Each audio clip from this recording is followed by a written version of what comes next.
It just has happened over and over and over again.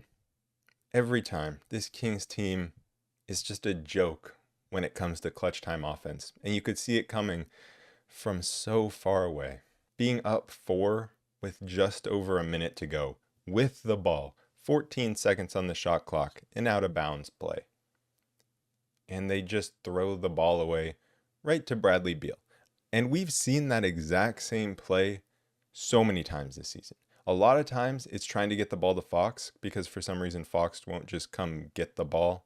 But then also, why is Sabonis trying to throw him the ball there? It's on both of them.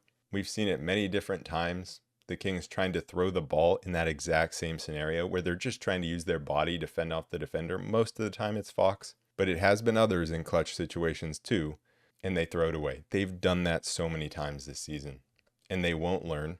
And then you have Domantas Sabonis getting a foul on an offensive rebound, putting the Suns at the free throw line.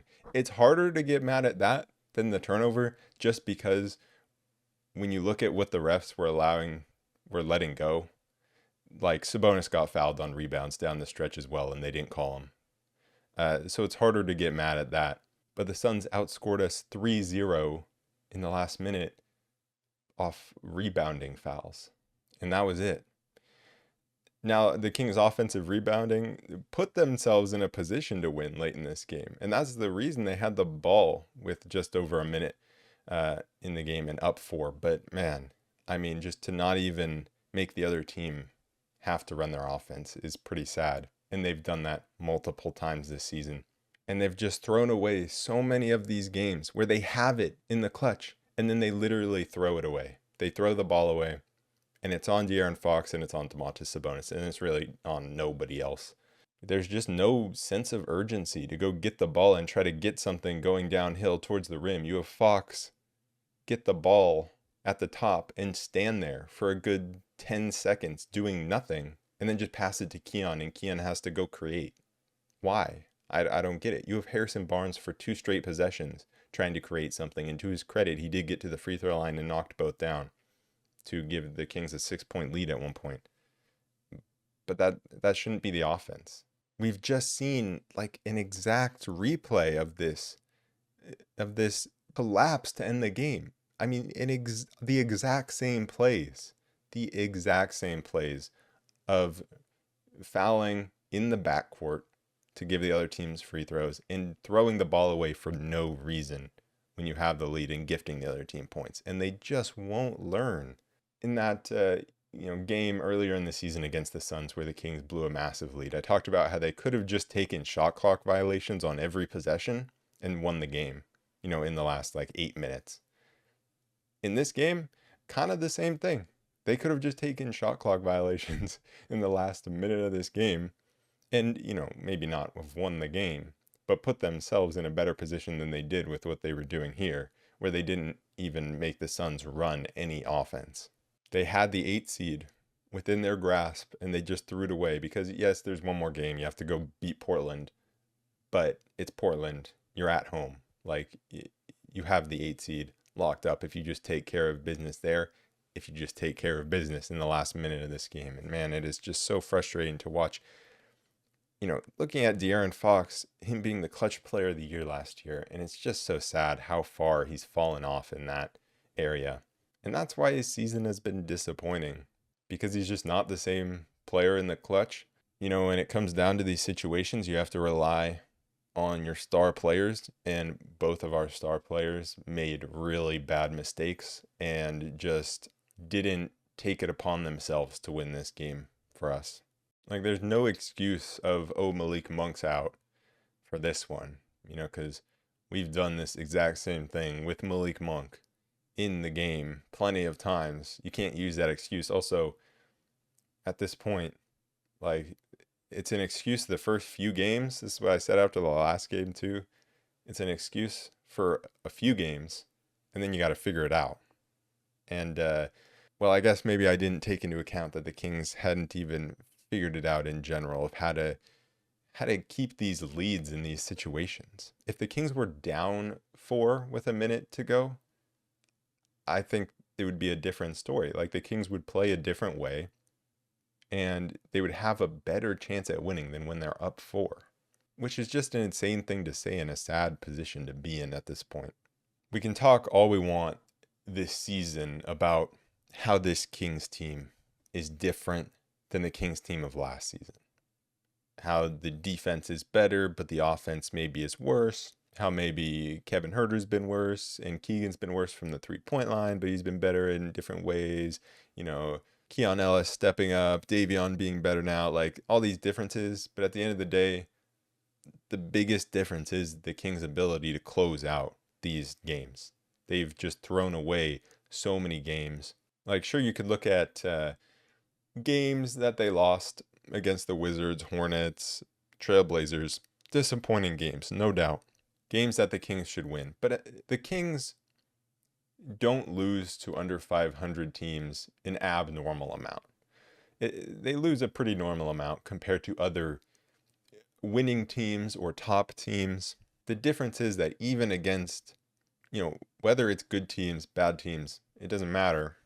The Kings are failing to close out the game because they played well the entire game, and then the last 4 minutes, and especially the last minute 10 seconds, they just collapse. There were a lot of frustrations with the officiating for me in this game, and I feel like that's been a similar thing for a lot of games where I think the officiating has been bad, but it's like I can't care that much because it didn't matter.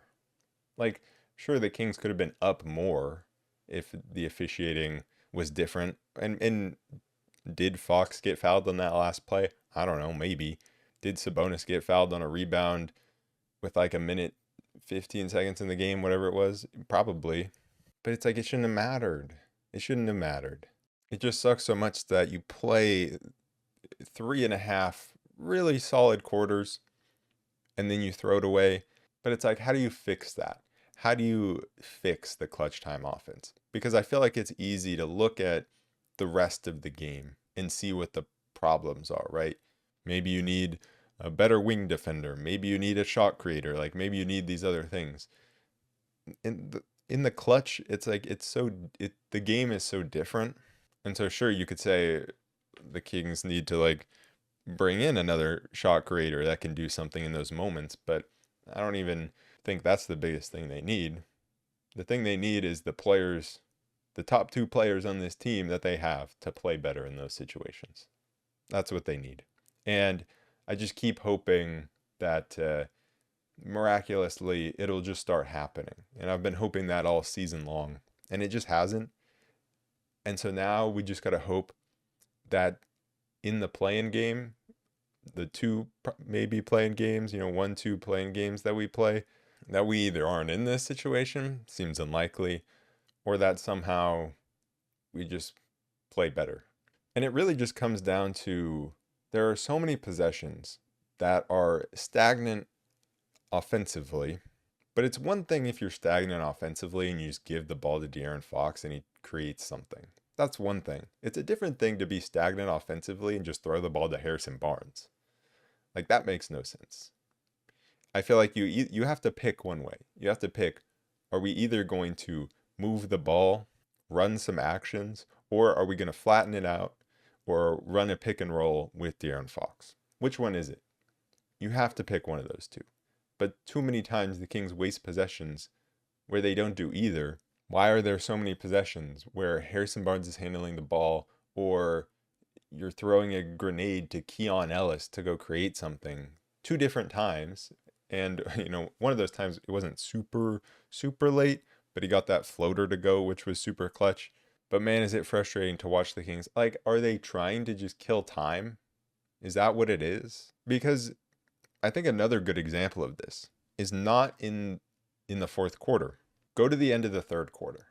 The Kings have the ball with 45 seconds left to go, and they just run the clock all the way down to try to go 2 for 1 and get a bad De'Aaron Fox 3. Then they had a foul to give, foul the Suns, so there's barely any differential shot clock, game clock now. Devin Booker misses, Bradley Beal puts it back. The Kings get out and run, but the Suns have a foul to give. They foul. There's zero point 0.5 seconds. The Kings can't get a good shot. So they tried to go 2 for 1 by running no good plays and getting no good shots. And the Suns get a good shot plus a rebound opportunity because there was enough time. And so it's those types of plays where you're trying to manipulate the clock that the Kings are just so poor at. Because the whole point of a 2 for 1 is you're trying to gain an advantage off of it. But the Suns get a 2-point advantage off us trying to go 2 for 1. I also just have to have a little bit where I complain about the officiating because it was bad. The officiating was bad in this game. They called 3 moving screens on the Kings where Sabonis for 2 of them. Sabonis was completely set, and then another one on Alex Len. Alex Len was completely set. Of course, the Kings challenged one of them and got it, but they can't challenge 3 times. 3 moving screens where guys are not moving and they get called for moving screens. Meanwhile, Nurkic is over there clearly setting moving screens and not getting called for it. And then just the calls inside, Nurkic clearly fouling Sabonis. And it's like, okay, you're going to let the game be physical. That's fine. But then it has to go both ways. You can't have call fouls on Devin Booker just flopping around. I mean, Devin Booker got so many calls where he's just flopping around. They called that one on Davion that they went and reviewed. They called it like 5 seconds late because they're just guessing. They're guessing based off Booker's reaction. Davion didn't foul him there. And it's very clear he didn't foul him. And they, even after the review, said he didn't foul him pretty much because he's contested to the side. But they can't change the call. They can just say it's not a flagrant. And then down the stretch, the rebounding battle was getting very physical, yet it only got called on one side. And then that play where Fox plays perfect defense on Devin Booker, does absolutely nothing wrong, and gets called for a foul, and then goes on the other end and gets hammered, and nothing gets called. And it just worries me because you can see the superstar whistle that these guys are getting, and it worries me for playing games because who are we playing in playing games? We're playing maybe the Warriors with Steph Curry and those guys. We're maybe playing the Lakers, LeBron, AD, LA. Like, that's very, very worrying that we're going to get screwed over by superstar whistles. And then, of course, it's possible we play the Suns as well. Again, KD, Beal, Booker, these guys that are getting these superstar whistles that are not going our way.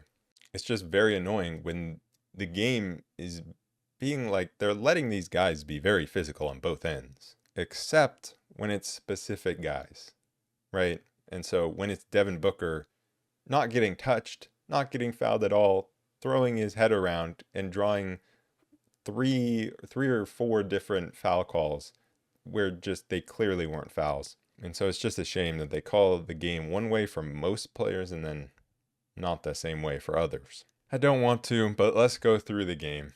Because now, I don't want to be positive, but it's like there were a lot of positive performances throughout this game. But that's what makes it even more frustrating. If the Kings just came out and laid an egg and the Suns won by 15, it's like, okay, who cares? The season is just kind of getting away from us. Let's just go to the 9-10 play-in and get this over with. I mean, get the regular season over with. I'm still locked into the play-in, unlike some Kings fans, it seems like. But I know they just have to give us hope of playing well. And so the Kings went with a very playoff-style rotation. You have 4 guys in the Kings starting lineup playing 40-plus minutes, 3 guys off the bench, Alex Len being one of them playing only 5 minutes. So only 40 combined bench minutes. And the Kings were playing well. They played very good defense. They were active, getting lots of deflections. There were definitely some moments where they allowed some pretty open threes, and the Suns didn't capitalize early on. And that was a bit worrying, but I feel like they got into it, and they were playing physical, and sometimes like they have to give up something against the Suns. They were out blitzing multiple players, KD, Booker, and Beal. They all blitzed at different times of the game. A lot of times it was KD up top, and he had success feeding down into Nurkic on the roll, and that was causing problems because a lot of times it was De'Aaron Fox being stuck as the low man. And so the Suns got some scores off that. They got some good looks. But the Kings were able to stay with it and have high hands when blitzing and blitzing hard, which was good. And then when they would get the ball down low, being very active, Fox was good getting steals down low. So that's one good part about him being the low man, is he's just so good at getting those steals. So he can break up a lot of those plays. He had 4 on the game. I think he had 2 very, very early on. I like the aggressiveness that Sabonis came out with. He had a very good game, and he was just going right at Nurkic, obviously embracing the physicality, but also, he had some good finishes inside, went 9 for 18, but I think those finishes inside gave him confidence from the outside.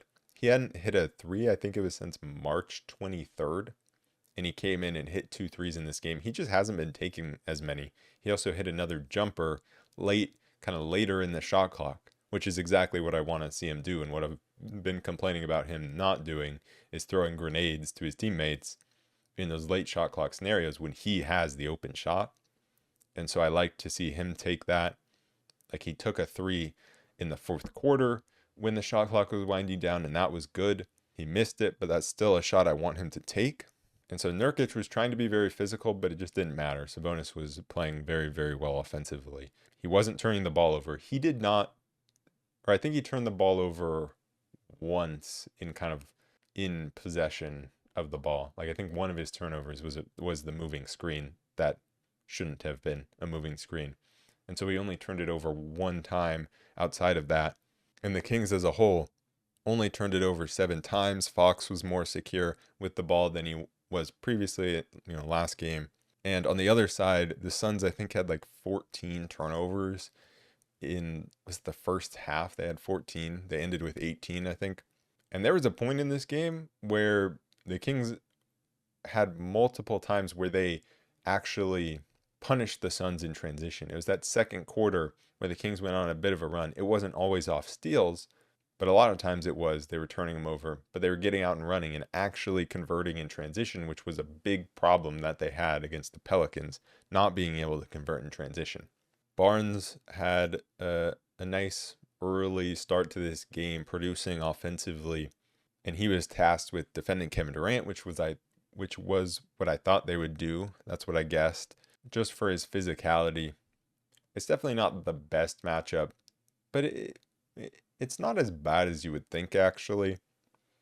KD had an efficient night, but a lot of times it was him like just getting open from 3 off of the Suns' ball movement, so not playing one-on-one. And he also just hit some tough shots. So I don't think Barnes did a bad job of guarding KD a lot of the times. And because it was a physical game, he was allowed to be physical with KD, and that helped in defending him.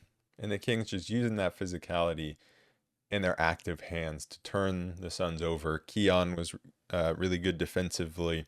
Him and Keegan, and I already mentioned Fox, getting a lot of steals. And also Davion. Davion didn't have any steals, but he forced a turnover by just closing out really hard on, I think it was Grayson Allen. But, not a flyby. He stayed in front of him, and he forced Grayson Allen to step out of bounds with his pressure. And Davion is just the best in the NBA at closing out hard and being able to stay in front. He's the best in the NBA at that. Keegan started cooking in that second quarter. He had some nice moves inside, using his footwork and finishing well. And then also got it going a bit from deep. He had a good offensive game, 23 points. The bench didn't provide much offensively. Davion just had a rough shooting game from deep. But I still like what Davion is trying to create. There was one possession where he had the 3, could have taken it, but steps into the mid-ranger, which he just made it more contested. Plus, you don't want that long midi, so that maybe was an effect of him missing a few 3s earlier on and losing a bit of confidence in that shot, and then he steps into the midi. At least he's confident enough to take the mid-ranger, but that's not an efficient shot. So that was really the only play that I didn't like from Davion offensively. Even though he went 1 for 7, we need him to try to create offensively because we just don't have anyone else off the bench that can do that. The Suns tried to go small at the end of the first half, and that's something that we've seen in the previous 2 games against the Suns. And it's the lineup that made that huge comeback against the Kings and also hurt us in the last game we played against the Suns. But this time, the Kings didn't fall for the trap of just trying to go to Sabonis in the post. And I thought that was very, very good because like Sabonis was having a good game leading the team in scoring. So I thought they might, kind of fall into that trap, but they never did. And they just kept playing the same way and let the advantages that they had in terms of size inside play themselves out naturally instead of trying to force them. On the other end, the Suns did get some open outside looks. They did get some moments where Sabonis was matched up on like KD, Beal, Booker. Like they got some mismatches there. And so that helped the Suns offense generate some open looks. But the Kings were playing well enough offensively for that not to matter. The Suns and Devin Booker really started to try to get it going at the start of the third quarter.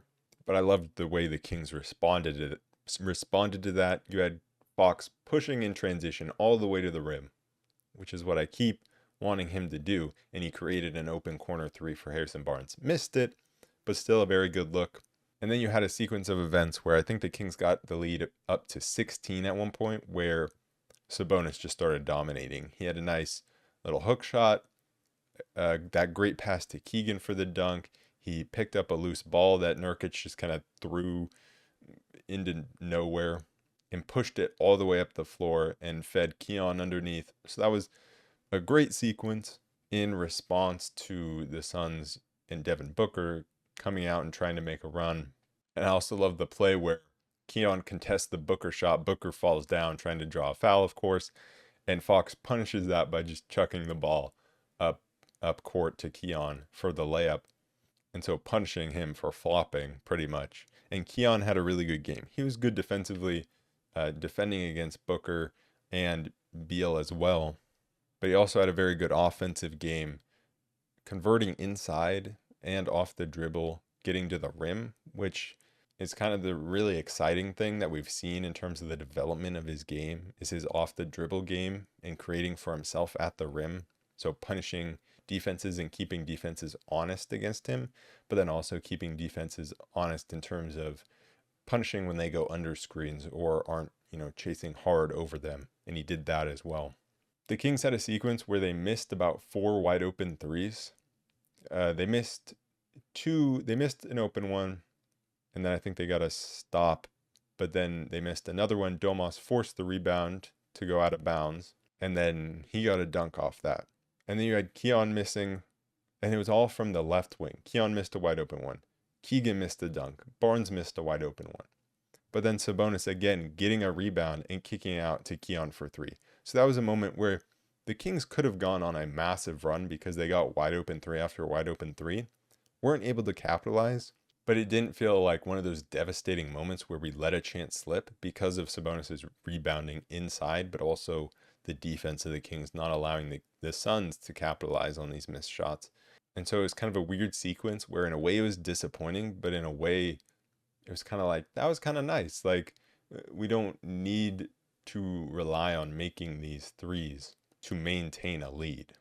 And there was a timeout, and the Suns did respond after that with like a 5-0 run. KD got open from 3 a couple times. Fox responded to that with a mid-ranger in transition 3. And then you had the dumb 2-for-1 that I talked about. And that, so it was a little bit of a disappointing end to the quarter in that sense, but still pretty solid. And then the fourth quarter was the Bradley Beal show to start. And the Kings seemed like they were like matching him. Fox hit a 3, Keon hit a 3. Beal was, cooking, but they were matching. And then you had that horrible Len moving screen call where Fox just broke Beal's ankles. And Len got called for a moving screen because of it. He just stood there. There was like no contact before Beal even fell down. And so, yeah, it was a frustrating start to the fourth from an officiating standpoint, and the Suns got it to a tie game. But the Kings responded after that. And so that was where I was like, wow, we didn't, we were fighting through a moment of adversity, and we got it back up to a 7-point lead. And that was with like the Keon floater, also the Fox driving in and having an incredible pass out to Keegan for 3. And at that point, it felt like, man, we're going to win this game. But then like after that Keegan 3, we turned into the clutch time Kings, right? Right there is where it turned to clutch time and where the Kings fell apart offensively.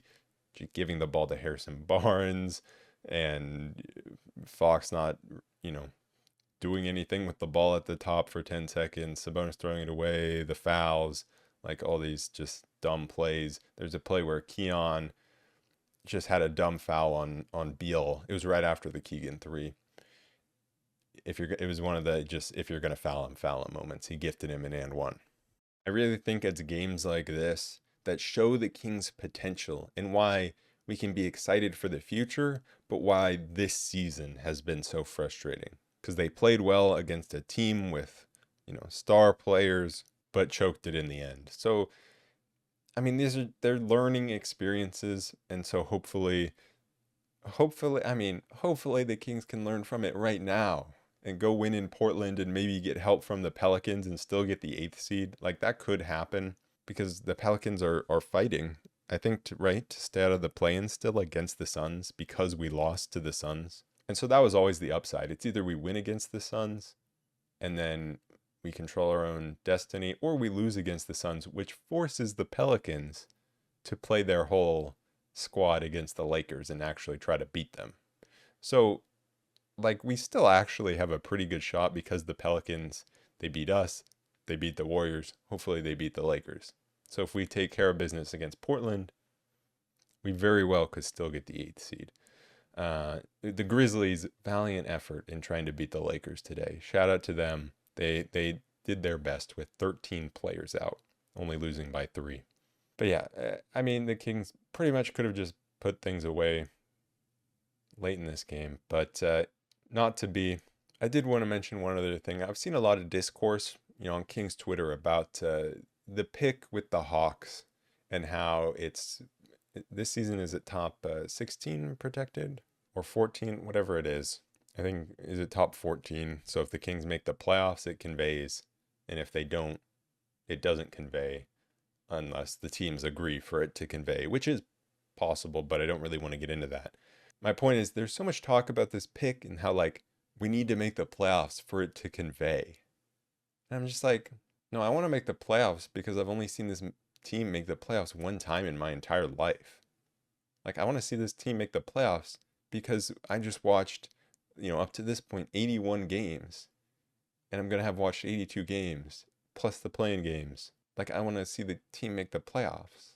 Like what are we doing here talking about I just hope this team makes the playoffs so the pick can convey?